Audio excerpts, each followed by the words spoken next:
In a dark corner of Iron Claw Gym, where the toughest cats lifted heavy weights and flexed their muscles, a small kitten named Milo sat alone. His fur was scruffy, and his eyes reflected a quiet sadness. Every time he tried to lift a small dumbbell, the bigger cats laughed at him. "What are you doing here, tiny tail?" mocked a massive Maine Coon named Brutus. "This is a gym for real cats, not weak little kittens." Milo wanted nothing more than to become stronger, but he was close to giving up, until a shadow fell over him. The gym fell silent as a powerful figure stepped out from the shadows.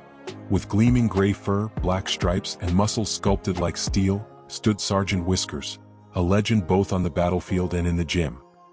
He looked down at Milo with sharp eyes but said nothing at first.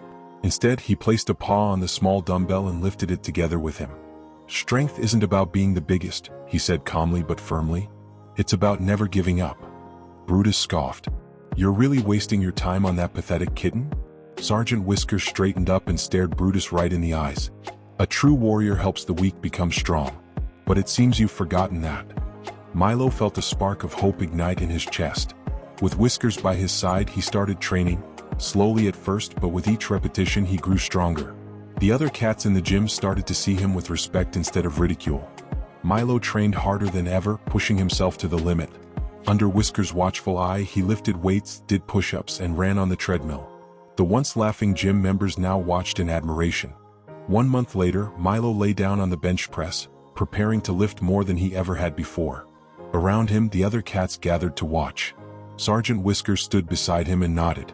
"Now it's your turn to show them what real strength is." Milo gritted his teeth, dug his claws into the bench and pushed. The weight felt impossible, but he refused to give up. Inch by inch he lifted it higher until finally, he did it. The gym erupted in cheers. Brutus, for the first time, looked at him without mockery, without cruelty, without superiority. Because the little kitten had become a warrior.